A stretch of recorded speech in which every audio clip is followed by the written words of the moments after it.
దేవేందర్ గుప్తా గారి ఆధ్వర్యంలో ఒక మంచి దృఢ సంకల్పంతో వినాయకులను మట్టితో తయారు చేసిన వినాయకులని వాడాలని, పూజ చేయాలని చెప్పేసి ఒక దృఢ సంకల్పంతో ఆయన సొంతంగా, ఆయన ఒక కవి కాబట్టి ఎన్నో సామాజిక కార్యక్రమాల మీద పాటలు రాసిన ఒక మహోన్నత వ్యక్తి. అతడు ముఖ్యంగా మట్టి గణపతులనే వాడాలి, మట్టి గణపతుల్ని పూజలు చేయాలనే ఒక ఉద్దేశంతో ఒక అవేర్నెస్ తీసుకురావాలి.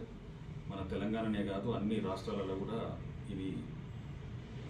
ముందుకు పోవాలనే ఒక దృఢ సంకల్పంతో దేవేందర్ గుప్తా గారు రాసిన ఈ పాటను రిలీజ్ చేయడానికి ఈ నెల ఖైరతాబాద్ వినాయకుడు ఎక్కడైతే విగ్రహం పెడతామో హైయెస్ట్ మండపం దగ్గర ఈ ఆడియో సాంగ్ ఒకటి తయారు చేసిండు, సాంగ్ రిలీజ్ ఒకటి,